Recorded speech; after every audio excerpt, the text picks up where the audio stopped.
Olá, vamos começar o módulo de hoje, né? E vamos conversar sobre a proteção social básica, especificamente sobre o CRA. Bom, a gente já conversou anteriormente do que é a política de assistência social, como ela está enquadrada dentro da Seguridade Social e os seus níveis de proteção.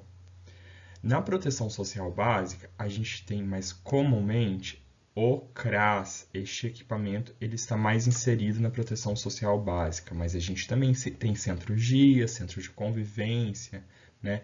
Outros equipamentos que fazem parte da proteção social básica. Mas, comumente nos municípios, o que a gente vai ver mais são os CRAS, né? O CRAS ele é o Centro de Referência de Assistência Social. O CRAS, ele trabalha com a proteção social básica, ele seria comparável, se a gente pegar a política de saúde, a uma unidade básica de saúde dentro da política de assistência social. Então, o CRAS ele vai ser a porta de entrada, né? A proteção social básica é a porta de entrada dos usuários, das famílias, ao serviço socioassistencial. E o CRAS ele tem algumas modalidades de atuação, que são as famílias, a prevenção e a convivência. Na situação das famílias, o CRAS vai ter nos seus atendimentos a primazia de atender as famílias em situação de vulnerabilidade social. No caráter da prevenção, o CRAS trabalha com o intuito de prevenir o rompimento de vínculos familiares e a violência no âmbito de suas relações. E na convivência, ele vai trabalhar na perspectiva de fortalecer vínculos familiares e comunitários. O CRAS ele faz acompanhamento por meio de um atendimento especializado, multiprofissional, individual ou em grupo, tá? E o foco dele é nas oficinas, tá? E nos grupos, através do PAIF e do Serviço de Convivência e Fortalecimento de Vínculos. Eu indico a leitura da Tipificação Nacional dos Serviços Socioassistenciais, tá? Que a gente já conversou sobre ela vai definir as funções de cada equipamento. Embaixo de cada aula tem materiais de apoio e todas essas legislações, esses documentos, né, para vocês estarem fazendo a leitura e conhecendo mais a realidade dos equipamentos. E para o CRAS funcionar de fato, a gente precisa ter uma equipe, tá? E qual seria essa equipe do CRAS? A gente tem um coordenador sempre, o CRAS obrigatoriamente precisa ter um coordenador, que é um profissional de nível superior concursado do município. Pode ser um psicólogo, um assistente social, alguém com outra formação na área social dentro do escopo dos profissionais que atuam no SUAS. Nós também vamos ter assistentes sociais, psicólogos, educadores sociais ou orientadores sociais. A gente tem ali a equipe da limpeza, né, que faz os lanches para os grupos, que é o pessoal dos serviços gerais. E a gente ainda vai ter a equipe administrativa, equipe de recepção, tá? Para verificar essa questão do quantitativo de equipe, eu recomendo a leitura da NOB RH do SUAS, tá? É interessante que essa equipe ela tá lá regulamentada, com quantitativo, a depender do número de famílias que o CRAS vai atender. Mas, por exemplo, num município de pequeno porte, com poucas famílias, normalmente vai ter um coordenador, um assistente social, um psicólogo e profissionais de educação social, de orientação social, para trabalhar com essas famílias, com esses indivíduos. E na proteção social básica, a gente tem um serviço que chama PAIF. Vamos conversar um pouquinho sobre ele agora. O PAIF ele é o Serviço de Atenção Integral à Família e Indivíduos. Tá? Ele vai trabalhar na perspectiva da prevenção, do fortalecimento de vínculos. Tá? Então, ele trabalha na prevenção no rompimento de vínculos, justamente para que as famílias não tenham vínculos rompidos entre si. Ele vai trabalhar com o fortalecimento de vínculos familiares e comunitários, porque a gente não trabalha na perspectiva somente da família, mas das relações comunitárias, de como esta família e os indivíduos estão inseridos na comunidade que eles residem e que eles vivem de fato. A gente também trabalha com o PAIF com o objetivo de incluir as famílias na proteção social e nos serviços públicos. Então, o indivíduo chega para o PAIF, ele não vai ser responsabilidade única da política de assistência social. É preciso fazer encaminhamentos e dar acesso a serviços públicos. E também a gente vai atender indivíduos e famílias com vulnerabilidade social. Né? A vulnerabilidade social nem sempre só é econômica. Logicamente que a gente trabalha na política de assistência social lembrando de um viés econômico, né?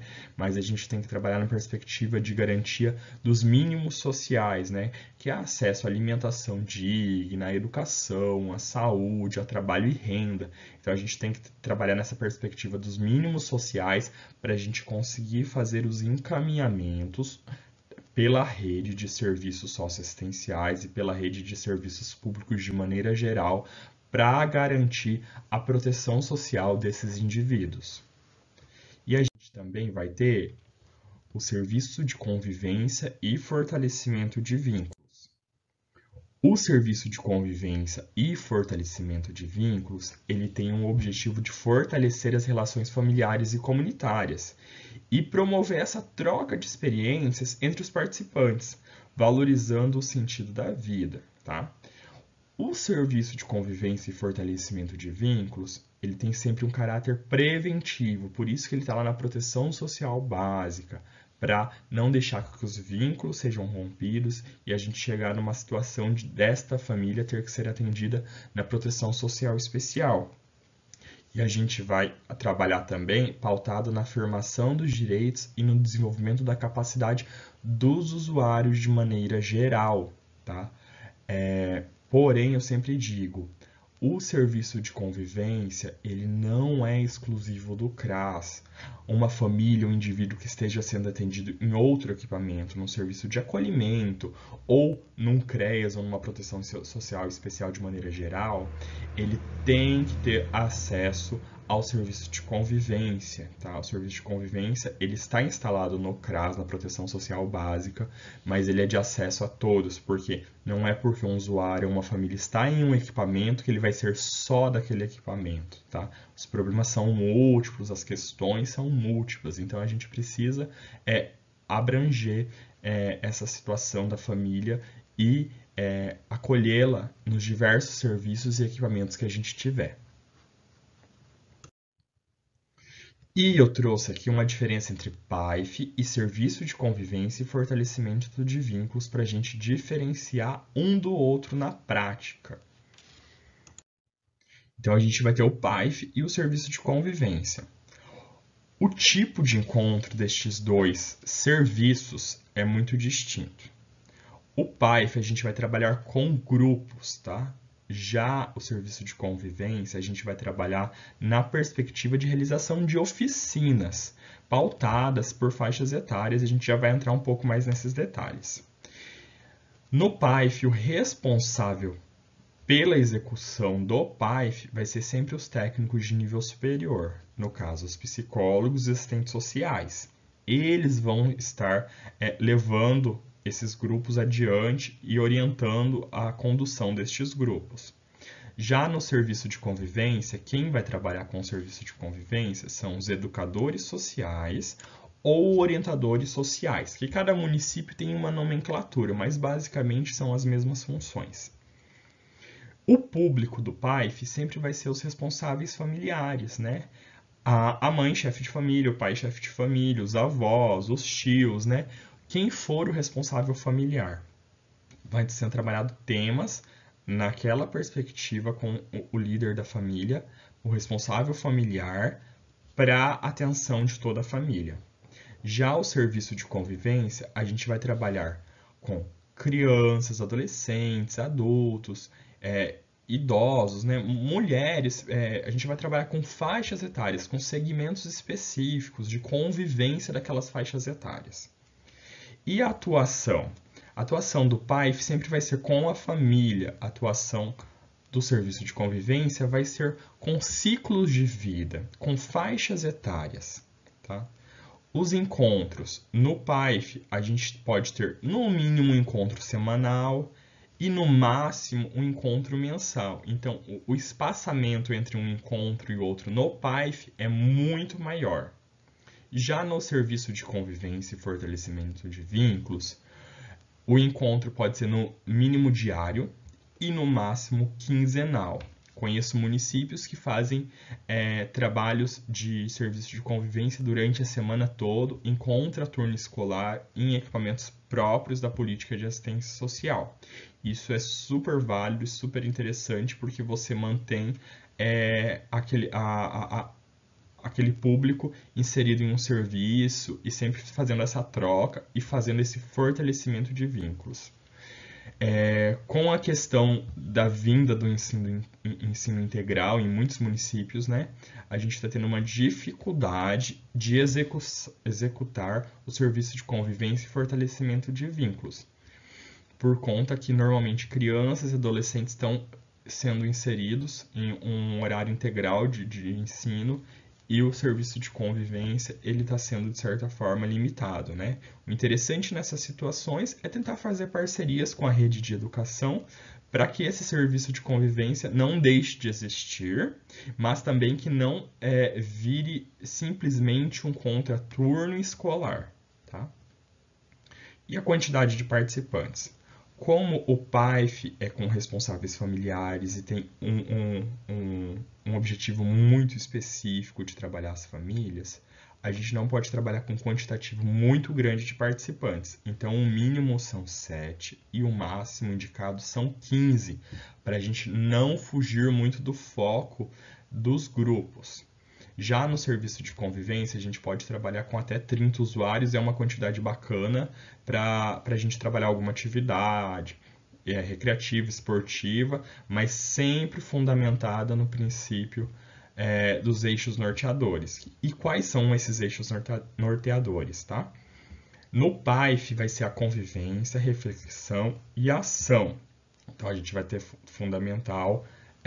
fundamentadamente estes eixos norteadores. Já no serviço de convivência, a gente vai trabalhar com a convivência e a participação social, mostrar para esses indivíduos que é importante eles estarem participando da sociedade de fato. A gente vê que tanto no PAIF e tanto no serviço de convivência, os eixos norteadores se repetem como convivência, porque a gente precisa estimular a convivência familiar e comunitária nestes grupos. E o cadastro único? O cadastro único normalmente estão inseridos nos CRAS por todo o Brasil, né? Já fazem parte, né? Eu particularmente acredito que deveria ter um equipamento específico para o cadastro único, com equipe própria, com assistente social, com um servidor, né? Ou servidores, dependendo do porte do município, que façam o trabalho de educação social domiciliar. Igual um agente comunitário de saúde existe na política de saúde, eu acredito que a gente deveria ter um profissional especificamente assim para fazer essas visitas, para auxiliar o trabalho social de psicólogos e assistentes sociais. E se tratando de cadastro único, seria muito válido que a gente tivesse um assistente social específico para o cadastro único, para a verificação das condicionalidades e outras questões necessárias. E para que serve o cadastro único, tá? O cadastro único qualquer pessoa pode fazer, claro que a gente tem essa limitação dos 3 salários mínimos, né, de renda familiar, mas ele é um cadastro que ele dá acesso a diversas políticas, né, a diversos serviços, diversos benefícios. O mais comum que a gente conhece é o Bolsa Família, né, que é um auxílio de transferência de renda, de distribuição de renda. Mas a gente também, com ele, a gente consegue acesso à carteirinha do idoso, à transferência de renda que eu já comentei, aos programas habitacionais, às tarifas sociais de energia elétrica e a água também, que a gente tem hoje em dia, isenção de concurso público e outros programas sociais, tá? E é importante que quem seja atendido pela política de assistência social tenha cadastro único, porque o cadastro único é o que dá entrada aos serviços públicos. Até o próximo módulo, pessoal. Obrigado.